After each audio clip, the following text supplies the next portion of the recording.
อฝากเด็กคนนี้เป็นพิเศษนะครับคุณครูค่ะผอพ่อแม่เขามาเลิกกันไม่รู้เวรกรรมอะไรฝากด้วยนะคะครูเชาสวัสดีครูสิเชางั้นเดี๋ยวหนูขอพาเชาเข้าไปในห้องเรียนนะคะเชาไปเรียนกันนะวันนี้เรามีเพื่อนใหม่มาแนะนำนะเพื่อนของเราชื่ออะไรครับเฮ้ยไม่รู้จักชื่อตัวเองว่ะสงสัยจริงต้องว่ะคุณแม่เบาๆหน่อยเพื่อนของเราชื่อเชานะงั้นเชามานั่งตรงนี้ละกันเปิดหนังสือจ้ะHilang sinyal, Ki. วันนี้เราจะมาเรียนเรื่องสี่เหลี่ยมนะว่า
เห็นครูแล้วใช่ไหมเชา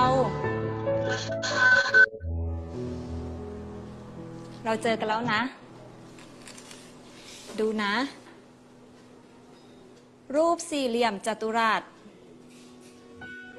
รูปสี่เหลี่ยมผืนผ้า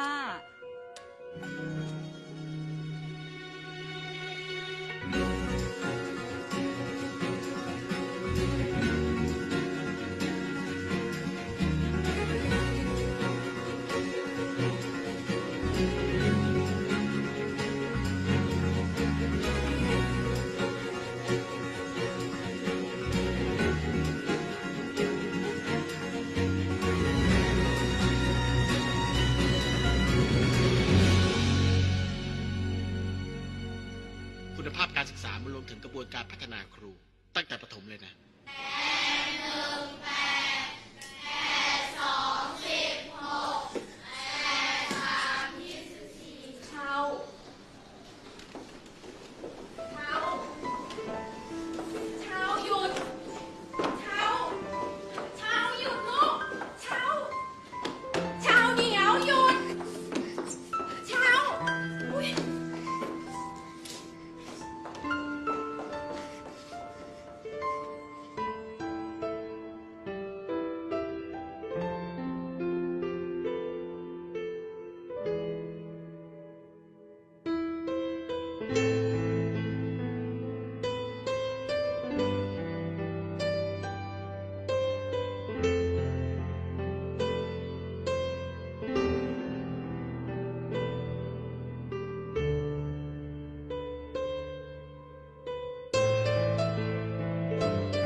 เชา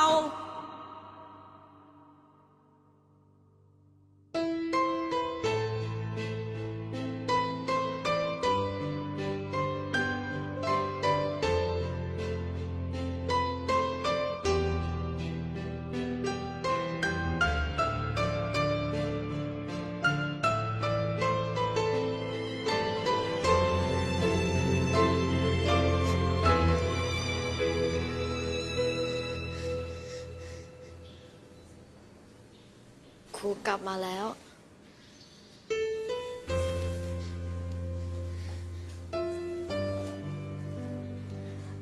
ครูกลับมาแล้วจ้ะ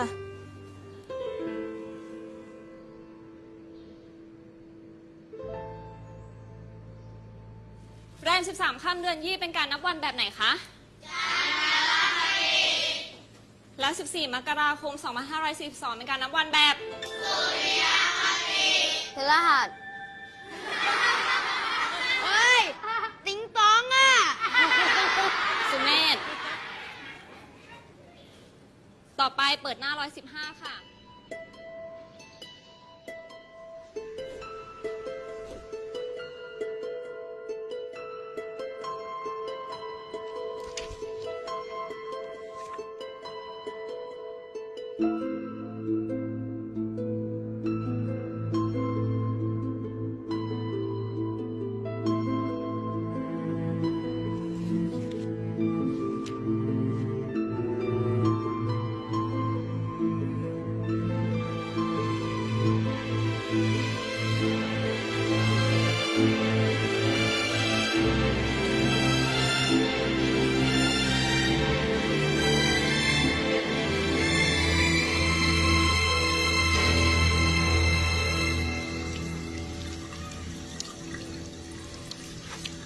ติ๊งตอง ติ๊งตอง ติ๊งตอง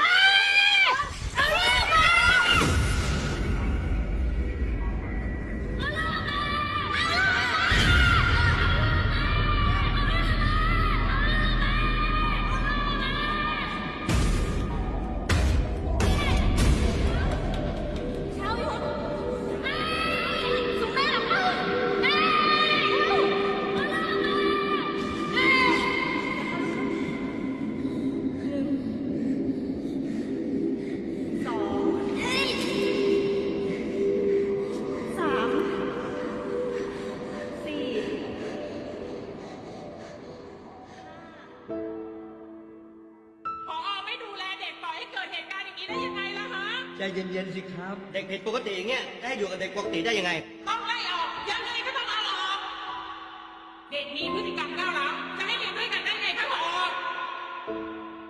เรียนไปก็ไม่มีประโยชน์ เด็กปัญญาอ่อนอย่างเงี้ย ชาวไม่ใช่เด็กปัญญาอ่อนนะคะ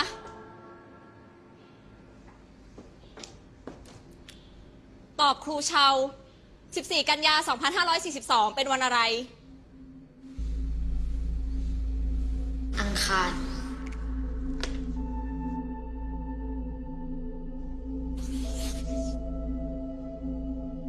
22 ตุลา 2542 เป็นวันอะไร ศุกร์ 8 ธันวา 2542 เป็นวันอะไร พุธ 17 มกราคม 2543 เป็นวันอะไร จันทร์ แบบนี้เหรอคะ ที่เขาเรียกว่าปัญญาอ่อน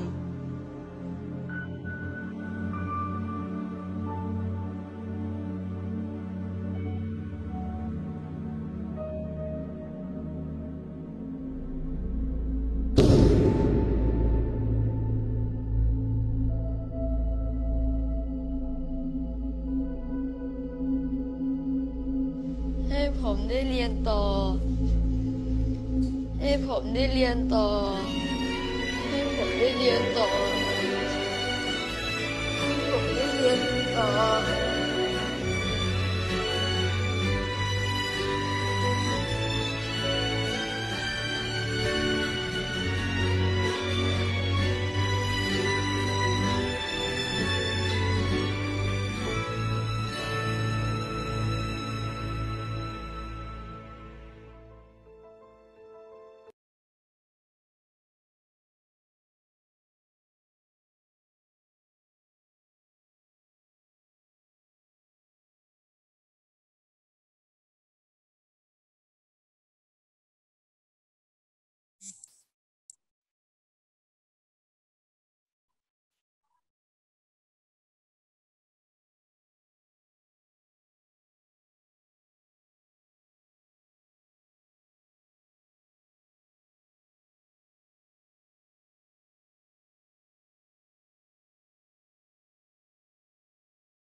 Nggak ada suaranya.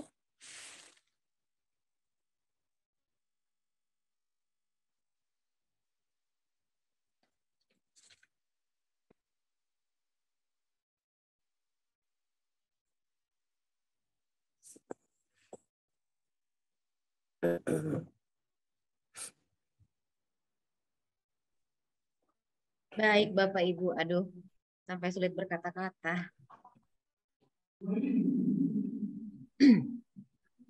Saya minum sebentar ya.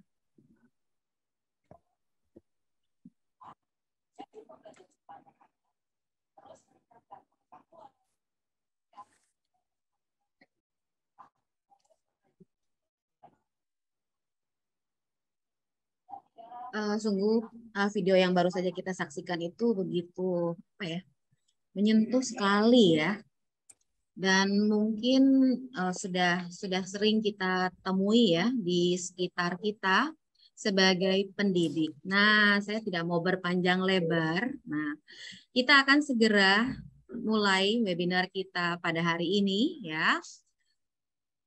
Bersama Ibu narasumber kita, Ibu Dona Rusdiana Rangkole SPD. Beliau adalah salah seorang penggerak pada pembel kami, yaitu KKGSD Maitreya Wira Batam. Kita akan segera mulai sesi pemaparan tentang konsep dasar pendidikan inklusif dan keberagaman peserta didik. Kepada Ibu Dona, saya persilahkan.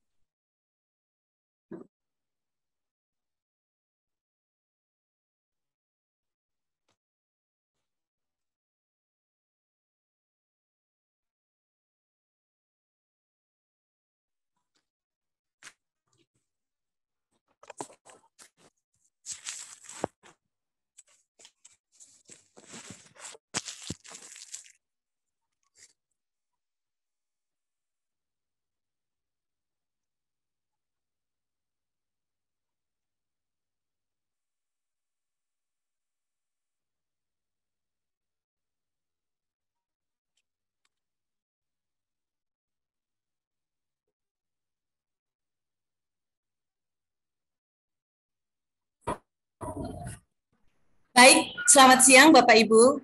Bapak Ibu guru semuanya, salam bahagia dan salam semangat untuk kita semuanya. Tidak lupa mari kita doakan rekan-rekan kita yang sedang sakit agar diberikan kesembuhan, dan juga bagi kita semua yang hadir di sini agar selalu diberikan semangat ya Bapak Ibu, karena kita sudah melakukan aktivitas kita dari pagi hingga hari. Sebenarnya ingin mengucapkan terima kasih banyak kepada Bapak Kepala Sekolah kita, Bapak Baharun Sudin, yang telah memberikan kesempatan kepada saya untuk melaksanakan webinar ini. Juga saya mengucapkan kepada Bapak Wakil Sekolah, Ibu Intan, yang telah banyak membantu saya dalam menyusun kegiatan webinar ini. Juga kepada Pak Irwanto dan Pak Mulyadi juga yang turut serta mendukung pelaksanaan webinar kali ini. Dan tidak lupa saya juga ingin mengucapkan terima kasih yang sebesar-besarnya kepada Bapak Ibu guru semua yang telah menyempatkan waktu di sela-sela kegiatan kita yang padat untuk mau mengambil bagian dalam mengikuti kegiatan webinar ini. Baik Bapak Ibu, sebelum kita masuk ke materi webinar, saya ingin terlebih dahulu mungkin agar menambah wawasan kita ya, saya ingin bertanya apakah dari Bapak dan Ibu yang bergabung di kegiatan webinar ini, apakah ada yang sudah familiar dengan pendidikan inklusif? Jika Bapak Ibu yang sudah familiar dengan pendidikan inklusif, boleh mungkin berbagi pemahaman sedikit tentang pendidikan inklusif yang Bapak Ibu ketahui.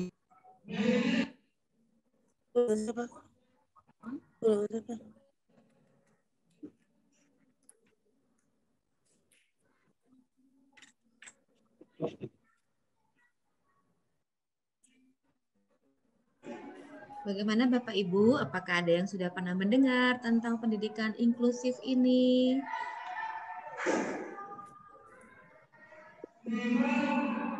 Silakan boleh dibuka audionya ya Bapak Ibu. Kita saling berbagi di webinar ini.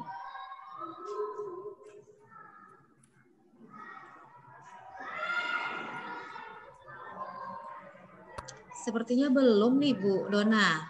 Masih banyak yang masih belum nih. Mungkin sudah pernah tapi mungkin belum sepenuhnya ya.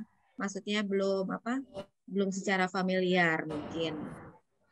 Oke, baik. Jika mungkin dari sekian Bapak Ibu ada yang sudah paham tapi mungkin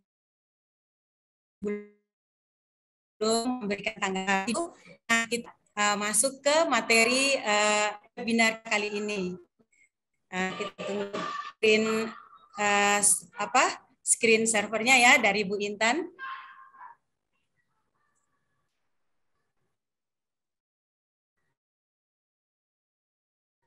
Share screen.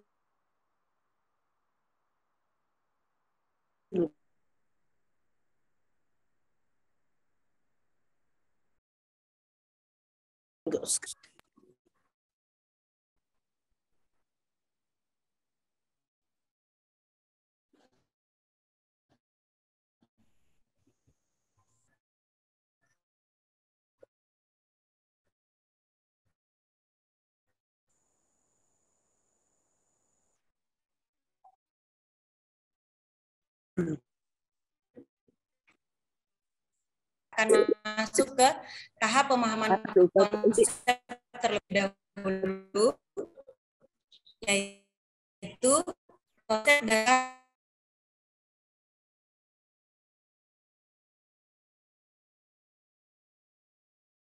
didik.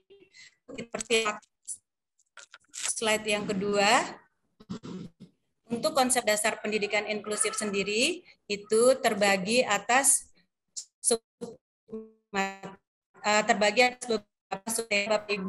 Untuk yang pertama ada instant awareness, kemudian pengertian pendidikan inklusif, landasan pendidikan inklusif, tujuan pendidikan inklusif, prinsip inklusif, sekolah ramah, ke submateri yang kedua yaitu keberagaman peserta didik. Winten. Baik, untuk keberagaman peserta didik, di sini ada pengertian keberagaman peserta didik, klasifikasi peserta didik yang berdasarkan hambatan yang dialami, lalu kemudian ada kebutuhan belajar PDBK atau peserta didik berkebutuhan khusus. Nah, Bapak Ibu, kita langsung saja masuk ke ini, Bapak Ibu. Yang pertama, yaitu inclusion awareness. Kata inclusion berasal dari bahasa Inggris, itu inklusif, artinya termasuk, memasukkan atau mengikut sertakan.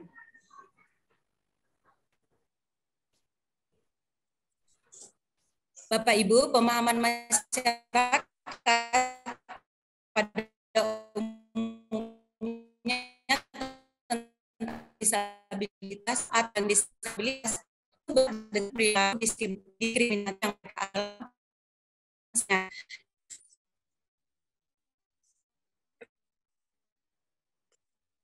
atau mengubah pandangan masyarakat yang masih diskriminatif terhadap penyandang disabilitas.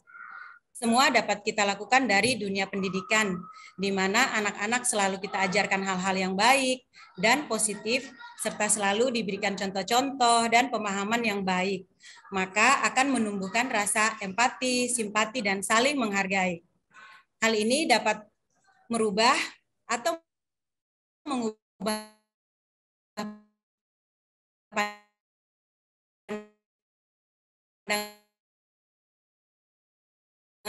masyarakat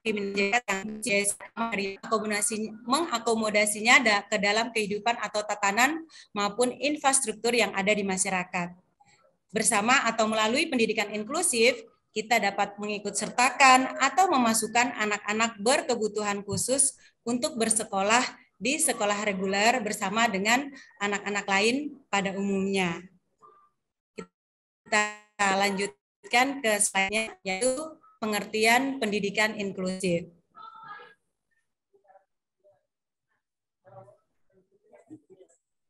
Bapak Ibu, pengertian pendidikan inklusif adalah sistem layanan pendidikan yang mensyaratkan anak berkebutuhan khusus untuk belajar di sekolah terdekat atau di kelas biasa bersama teman-teman seusianya.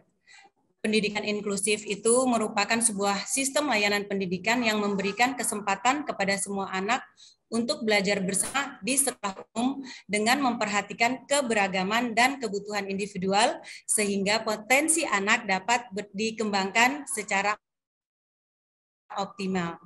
Alasan pendidikan inklusif. Ke slide berikutnya.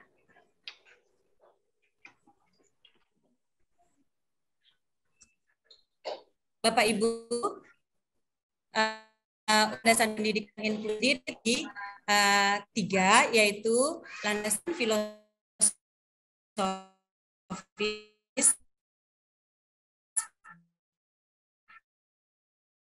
itu berpancasila yang telah Tunggal Ika. Filsafat dari perubahan pengakuan kebinekaan manusia, baik kebinekaan vertikal maupun kebinekaan. Yang dimaksud dengan kebinekaan vertikal di sini adalah ditandai dengan keadaan dasar, kekuatan fisik, kemampuan finansial, kepangkatan, kemampuan pengendalian diri, dan sebagainya. Kemudian yang kebinekaan berdasarkan horizontal itu diwarnai dengan perbedaan suku bangsa, ras, bahasa, budaya, agama, tempat tinggal, daerah, dan lain sebagainya. Walaupun hidup dengan berbagai keberagaman, kita tetap mengemban satu misi, yaitu mempunyai kewajiban untuk membangun kebersamaan dan berinteraksi dilandasi dengan saling membutuhkan. Kita lanjut ke landasan yang kedua, yaitu landasan yuridis. Landasan yuridis merupakan implementasi pendidikan inklusif yang memiliki kekuatan hukum untuk dilaksanakan. Pendidikan inklusif di Indonesia memiliki dasar hukum atau yuridis yang terkait mulai dari Undang-Undang Dasar, Undang-Undang, peraturan pemerintah, kebijakan Direktorat Jenderal, peraturan daerah hingga sekolah. Lanjutkan ke landasan empiris.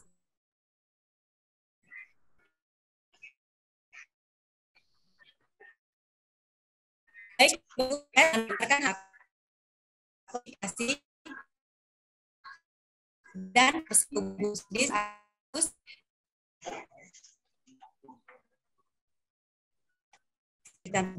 mereka membuat penelitian-penelitian yang lain yang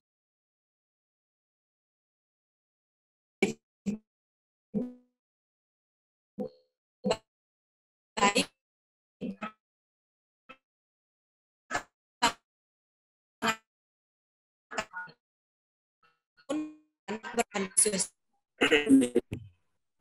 Tujuan utama dari pendidikan inklusif adalah untuk memenuhi hak asasi manusia atas pendidikan. Anak-anak berkebutuhan khusus juga memiliki hak yang sama dengan anak-anak biasa atau pada umumnya. Dan juga memastikan bahwa semua anak memiliki akses terhadap pendidikan yang terjangkau, efektif, relevan, dan tepat dalam wilayah tempat tinggal mereka. Itu tadi tentang tujuan pendidikan inklusif. Selanjutnya kita masuk kepada prinsip pendidikan inklusif.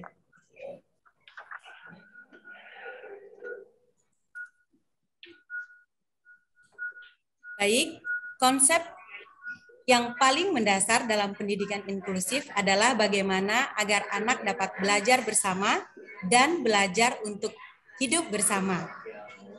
Kita lanjutkan ke slide berikutnya.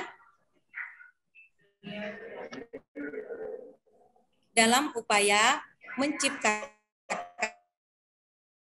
suasana belajar yang inklusif, Dinas Penduduk telah memberi sebagai berikut. Prinsip yang adalah prinsip motivasi.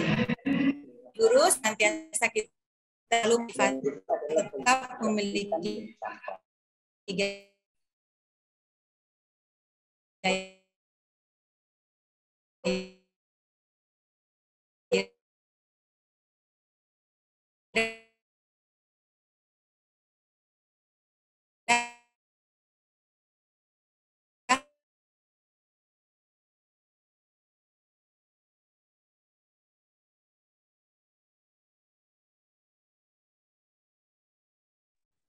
Sebentar ya Bapak Ibu, kayaknya ya Ibu narasumbernya terlempar lagi ya.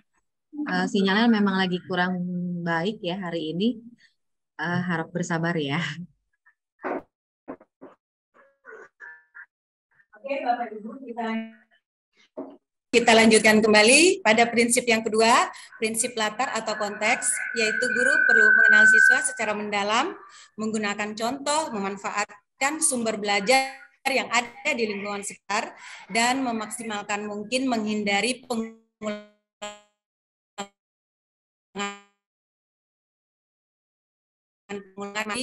materi sosial dalam kegiatan belajar mengajar.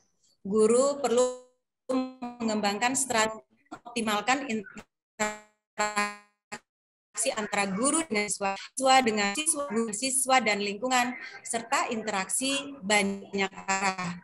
Prinsip yang kedua yaitu prinsip individualisasi, yaitu guru perlu mengenal dan karakteristik setiap anak secara kemampuan maupun ketidakmampuannya dalam menyerap materi pembelajaran, kecepatan maupun keterlambatannya dalam belajar dan perilakunya, sehingga setiap kegiatan pembelajaran masing-masing anak dapat perhatian dan perlakuan yang sesuai dari kita.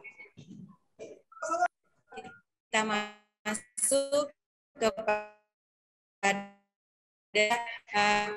selanjutnya itu baik Bapak Ibu, sekolah ramah anak adalah sekolah secara berupaya menjamin dan memenuhi hak-hak anak dalam setiap aspek kehidupan secara terencana dan bertanggung jawab. Nah, Bapak Ibu, untuk lebih anak, membuat pandangan tentang sekolah ramah anak itu, nah mari kita simak bersama video yang akan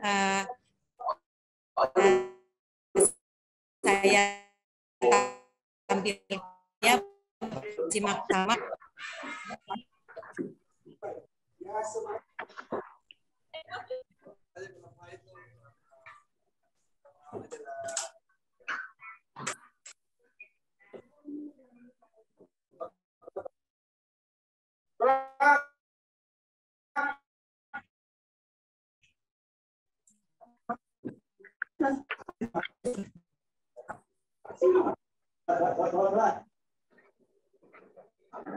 Sudah bisa terlihat Bapak Ibu?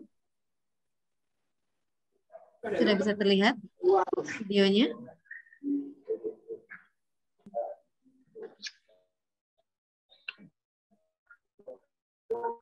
Bapak Ibu, apakah apakah videonya sudah bisa terlihat? Oke, kita mulai ya.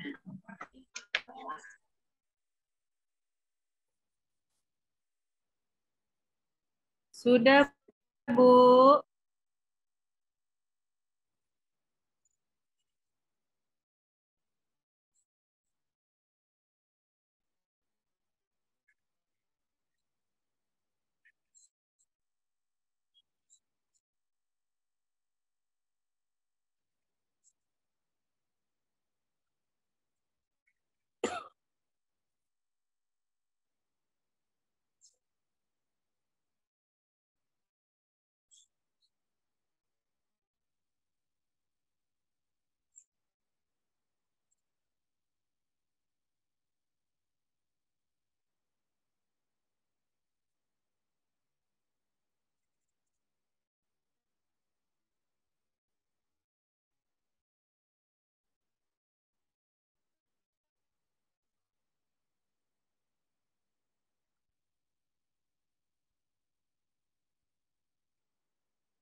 Anak Indonesia adalah harapan bangsa. Setiap anak, baik anak laki-laki maupun anak perempuan, berhak mendapatkan pendidikan setinggi mungkin. Satuan pendidikan atau sekolah memegang peranan yang sangat penting dalam pendidikan anak, karena sekitar sepertiga waktu anak berada di sekolah. Supaya anak-anak dapat belajar dengan baik, sekolah harus mampu menyediakan sarana dan prasarana yang sesuai dengan kebutuhan anak, dan menciptakan suasana belajar dan lingkungan yang aman dan nyaman bagi anak dalam wujud sekolah ramah anak. Setiap anak diberi kesempatan untuk terlibat aktif dalam mewujudkan sekolahnya menjadi sekolah ramah anak. Sekolah ramah anak adalah sekolah inklusif yang harus memberikan kesempatan yang sama kepada setiap anak, termasuk anak berkebutuhan khusus. Penataan lingkungan kelas harus menunjang suasana pembelajaran aktif, inklusif, non-diskriminatif, dan ramah. Kapasitas ruangan harus sesuai dengan jumlah siswa, memiliki pencahayaan dan ventilasi yang baik, serta didukung peralatan belajar yang ramah anak. Di dalam sekolah ramah anak juga disediakan usaha kesehatan sekolah yang berisi fasilitas kesehatan untuk para murid. Selain itu, anak-anak juga diajarkan berperilaku hidup bersih dan sehat, seperti menjaga toilet tetap bersih, mencuci tangan dengan air bersih yang mengalir, minum air matang, dan membuang sampah pada tempatnya. Di dalam sekolah ramah anak, semua pangan dan jajanan yang tersedia harus sehat, tidak mengandung bahan-bahan yang berbahaya bagi kesehatan anak. Sekolah harus memberikan pengetahuan bagaimana memilih makanan, minuman, dan jajanan yang sehat. Sekolah ramah anak dapat dikembangkan menjadi sekolah kejujuran yang mengajarkan nilai-nilai kejujuran kepada anak-anak sejak dini. Sekolah ramah anak juga termasuk Madrasah Insan Cendekia, dikembangkan dengan tujuan untuk meningkatkan akhlak dan budi pekerti anak. Anak juga diajarkan untuk menghormati orang yang lebih tua, seperti ayah, ibu, dan guru. Sekolah berkarakter juga merupakan dimensi sekolah ramah anak yang mengajarkan anak tentang pentingnya memiliki karakter positif, budi pekerti, dan cinta tanah air. Perlu dipastikan, di dalam sekolah ramah anak harus merupakan kawasan tanpa rokok dan bebas nafsa, agar semua anak terlindungi dari ancaman bahaya narkotika, psikotropika, dan zat adiktif lainnya yang berbahaya bagi kesehatan.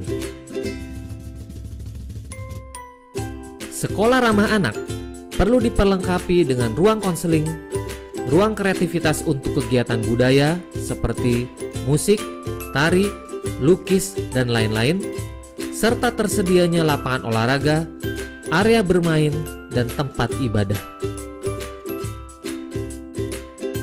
Sekolah ramah anak juga harus aman bencana, yaitu memiliki standar penanggulangan bencana yang memadai sehingga tidak membahayakan anak-anak yang sedang belajar. Sekolah ramah anak juga merupakan sekolah adiwiyata yang mengajarkan kepedulian anak-anak terhadap masalah pelestarian lingkungan. Sekolah ramah anak juga diartikan sebagai sekolah tanpa kekerasan, yaitu tidak boleh terjadi kekerasan di sekolah yang dilakukan oleh guru, murid, atau warga sekolah lainnya. Semua warga sekolah wajib memberikan perlindungan terhadap anak dari diskriminasi dan tindakan kekerasan dalam bentuk apapun. Sekolah ramah anak adalah sekolah hebat yang membawa anak-anak berprestasi optimal sampai ke tingkat nasional, bahkan sampai ke tingkat internasional. Dengan partisipasi orang tua, wali, lembaga masyarakat, dunia usaha, alumni, dan semua masyarakat, mari kita semua bekerja sama mewujudkan sekolah ramah anak demi terwujudnya anak Indonesia yang berkualitas. Dengan sekolah ramah anak, akan tercipta generasi muda andalan bangsa yang sehat, cerdas, ceria, berakhlak mulia dan cinta tanah air, mendukung terwujudnya kabupaten dan kota layak anak menuju Indonesia layak anak.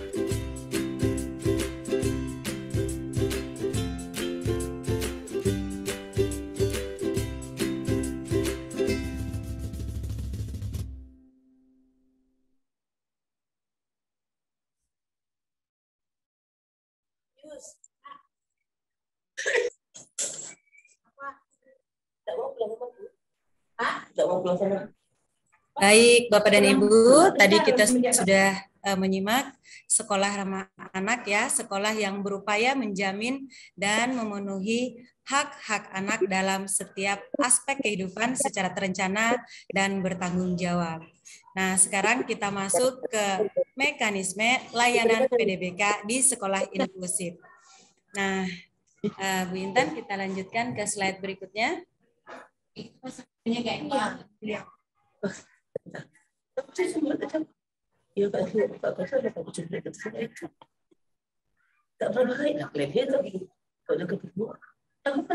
Baik, Bapak Ibu, untuk mekanisme layanan peserta didik berkebutuhan di sekolah inklusif itu dimulai dari penerimaan peserta didik berkebutuhan khusus. Nah, penerimaan peserta didik SEYO melibatkan berbagai unit terkait ya, di antaranya orang tua peserta didik, sekolah, rumah sakit atau puskesmas, dinas pendidikan setempat, serta pihak terkait lainnya yang bekerja sama dengan pihak sekolah memiliki penanganan dan jika ada.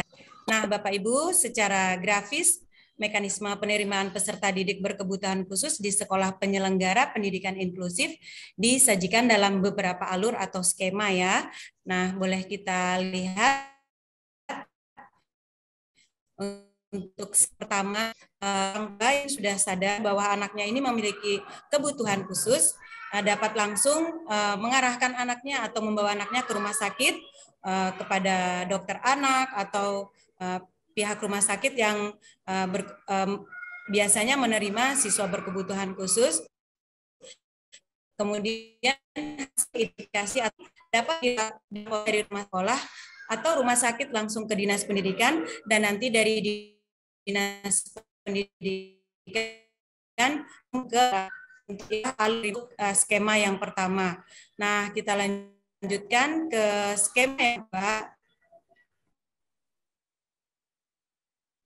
Skema yang kedua, bisa orang tua langsung ke sekolah, kemudian sekolah bekerja sama dengan pihak rumah sakit, hasil laporan atau asesmen tadi dapat dilaporkan dinas dan pendidikan dapat melakukan ke saat rumah sakit langsung dapat melaporkan ke pihak sekolah karena ada kerjasama tadi. Kemudian kita lanjutkan ke skema yang ketiga, yaitu alur yang ketiga, bisa dari orang langsung dengan unit disabilitas sama orang tua bekerja sama dengan unit layanan disabilitas atau unit layanan disabilitas kerjasama dengan rumah sakit dalam mengasesmen siswa tersebut atau identifikasi. Kemudian unit layanan kerja dengan itu bisa dari mana saja, dari orang tua ke unit layanan disabilitas, rumah sakit layanan disabilitas, identifikasi tadi dilaporkan ke pihak sekolah. Lalu unit layanan disabilitas juga bekerja sama dengan dinas pendidikan. Jadi dari rumah sakit langsung unit disabilitas juga dapat melaporkan hasil anak-anak yang berkebutuhan khusus ke dinas pendidikan, dan dinas pendidikan melaporkan ke pihak. Lalu ini ada 3 skema ya untuk mekanisme penerimaan peserta didik berkebutuhan khusus. Pada beberapa sekolah bagi peserta didik berkebutuhan khusus itu biasanya tidak dapat diterima jika tidak membawa surat keterangan hasil asesmen dari rumah sakit atau keterangan dari psikolog.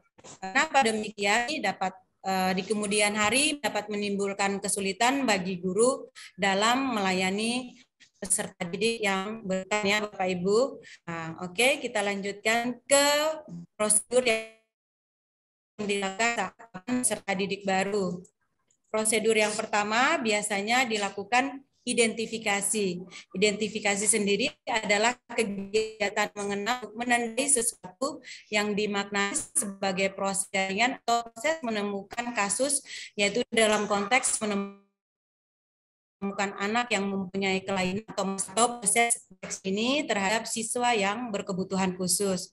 Tujuan dari identifikasi ini adalah untuk menghimpun informasi apakah seorang anak ini mengalami kelainan atau penyimpangan baik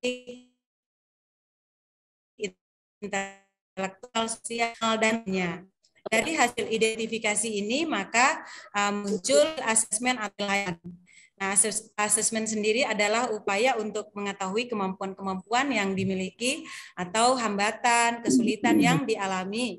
Kita mengetahui latar belakang mengapa hambatan atau kesulitan itu muncul, dan untuk mengetahui bantuan apa yang dibutuhkan oleh siswa tersebut. Dari data atau hasil asesmen tersebut, kita dapat membuat program pembelajaran yang tepat bagi siswa yang berkebutuhan khusus. Kemudian kita masuk ke intervensi. Layanan intervensi dimaksudkan untuk menangani hambatan belajar dan hambatan perkembangan agar anak dapat berkembang secara optimal. Oleh karena itu, target layanan intervensi adalah perkembangan optimal yang harus dicapai oleh seorang anak yang mengalami perkembangan. Sebagai intervensi dilakukan setelah dilakukan hasil asesmen agar di mana yang dihadapi yaitu pengertian keberagaman peserta didik.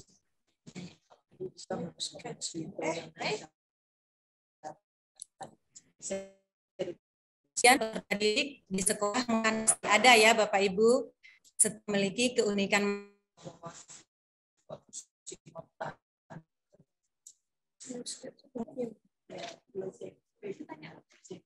Mana itu SMP 3? Aku udah SMP 3. Kawin sama polisi di Batam.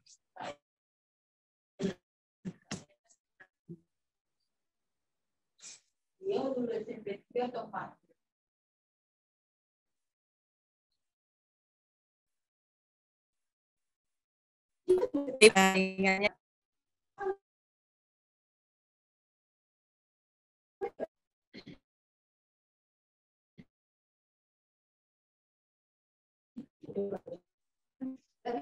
Nggak mau.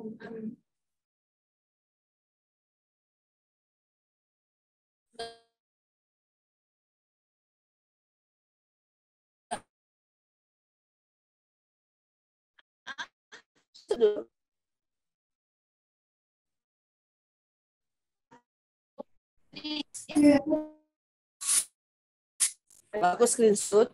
Oke, baik Bapak Ibu, saya lanjut.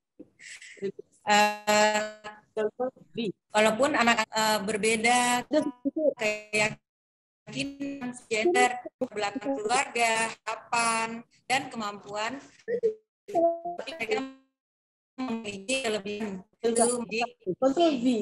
yang memiliki hak untuk belajar. Namun dalam konteks pembelajaran di sekolah, keberagaman yang menjadi fokus salah satunya adalah kebutuhan belajar peserta didik. Kebutuhan belajar merupakan salah satu yaitu yang dialami oleh peserta didik termasuk kondisi hambatan. Bapak Ibu, hambatan sendiri terbagi dua ya, yaitu hambatan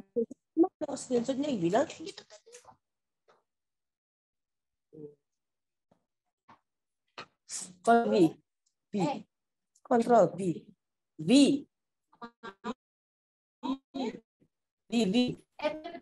Saya lanjut. Saya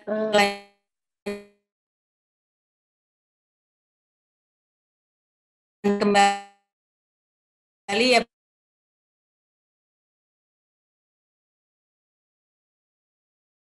Pak Ibu.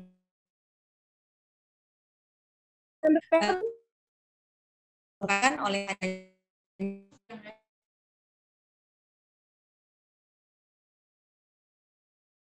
kita lakukan.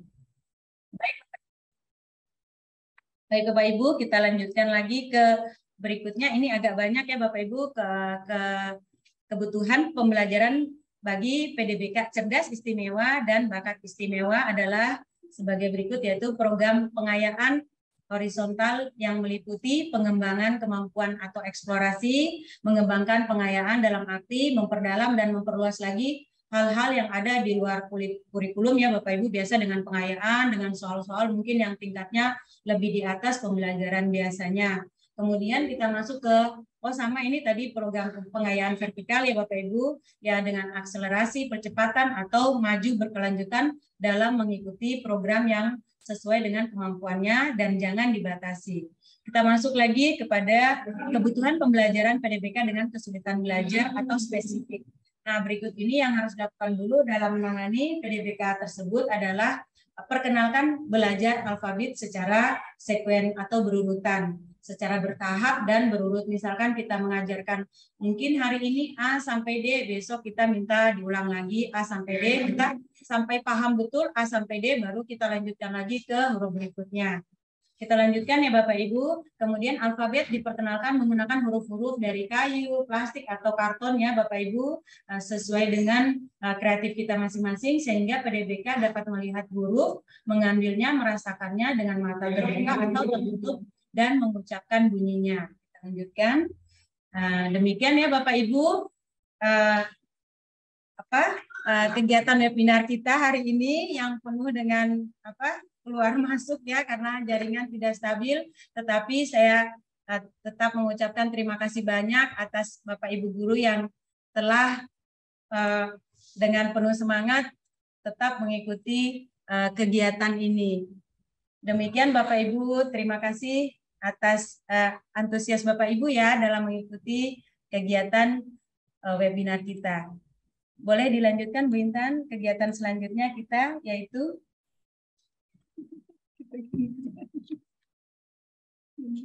baik Bapak Ibu, silakan ya mengisi form Google yang sudah saya saya tuliskan di kolom chat untuk masalah sertifikat ya. Nanti akan kami bagikan dari pihak panitia webinar melalui grup Telegram ya. Jadi silakan diisi dengan lengkap form tersebut. Form ini bisa diisi menggunakan email pribadi ataupun belajar ID ya. Karena waktu kita yang sedemikian sempit ini ya, sepertinya apakah kita mau buka sesi tanya jawab Bu Dona? Untuk sesi diskusi atau ini mungkin ada yang bisa berbagi atau sharing pengalaman saja untuk lebih mempercepat karena waktu kita tinggal 15 menit lagi. Mungkin ada dari Bapak Ibu yang ingin sharing tentang apa yang telah dilakukan di kelas mungkin dalam menghadapi siswa-siswa yang berkebutuhan khusus, trik-trik apa yang mungkin sudah Bapak dan Ibu lakukan walaupun kita tahu sendiri kita di sini semuanya belum pernah mendapatkan pelatihan atau belajar tentang siswa-siswa yang berkebutuhan khusus ini, tetapi kita di sini semuanya sudah sangat bukan sudah sangat mampu ya, tetapi kita mampu untuk menangani mereka walaupun kita sendiri tahu kita mempunyai keterbatasan. Mungkin ada Bapak dan Ibu yang mau berbagi atau sharing pengalaman tentang bagaimana saya menghadapi peserta didik saya di kelas yang mempunyai kebutuhan khusus ini dengan trik saya seperti ini, boleh dapat Bapak Ibu sampaikan di sini sebagai sharing pengalaman buat kita semuanya. Bapak Ibu, apakah ada yang mau berbagi sharing hari ini? Di sini banyak Bapak Ibu yang sudah berpengalaman ya. Di sini ada yang lebih dari 15 tahun bahkan ya. Mungkin boleh berbagi pengalaman tentang penanganan peserta didik berkebutuhan khusus di kelas masing-masing. Bapak Ibu, apakah ada yang mau berbagi pengalaman? Kami persilakan.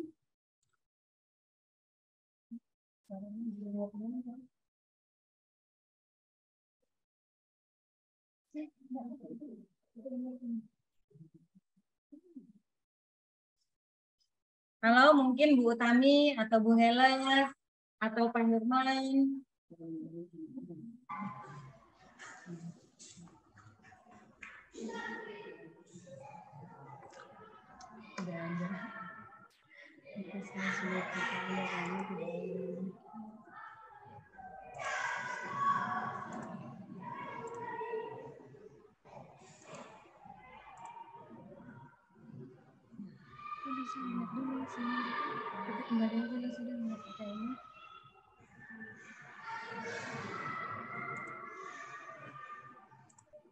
Ibu-ibu, bapak-bapak, apakah ada yang mau berbagi pengalaman?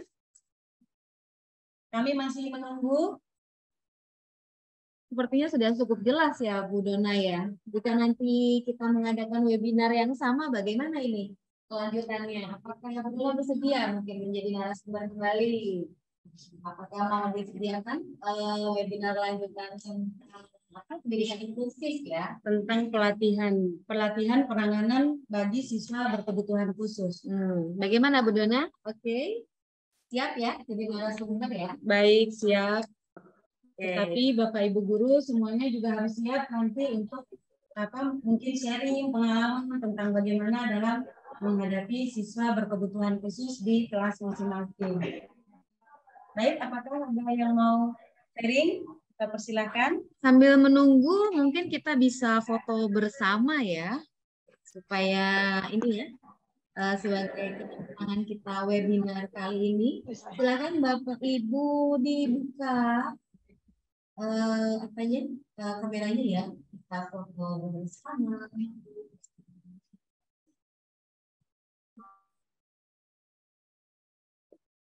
Inklusi ada lambangnya nggak nih Bu Dona? Anda kita lambangnya pakai L juga. Iya, L juga pakai kayak lambang literasi ya. Iya, lambang literasi. Oke, silakan Bapak Ibu kita buka kameranya.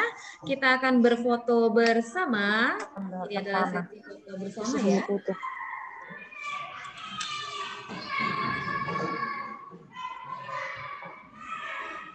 Kayaknya jaringannya bermasalah. Ya, Tadi ada ibu yang mau itu tapi. Oke, aba-aba, silakan Bu Dona mulai. 1, 2, 3, Bapak Ibu keluarkan tangannya. Kita akan foto. Sebentar ya, 1 kali lagi.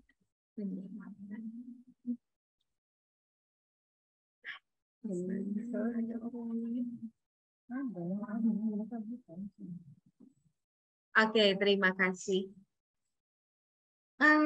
Webinar kita sepertinya terpaksa kita harus akhiri ya Bu Dona ya.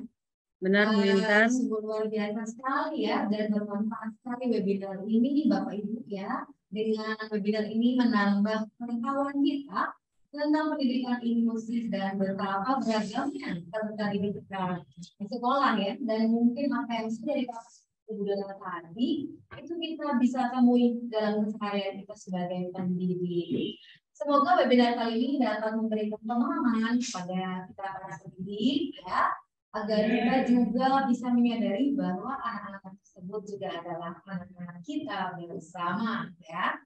Baiklah Bapak Ibu, sebelum sesi ini kita akhiri, izinkan saya menutup dengan pantun. Burung peri, burung cendrawasih, riuh bermain setiap pagi. Cukup sekian, terima kasih, sampai kita berjumpa lagi. Oke, baik. Terima kasih Bapak Ibu atas tanggapan dan atas perhatiannya. Webinarnya kita akan bertemu di webinar. Terima kasih narasumber dan moderator. Terjadi di sini Bapak Ibu, mohon maaf. Terima kasih ilmunya. Mungkin karena jaringan kurang baik ya. Kita bertemu kembali di tanggal 21 Oktober Bapak Ibu di webinar lainnya yang tidak kalah menarik. Terima kasih dan sampai jumpa lagi. Bye-bye. Bye-bye. Terima kasih Bapak Ibu semuanya.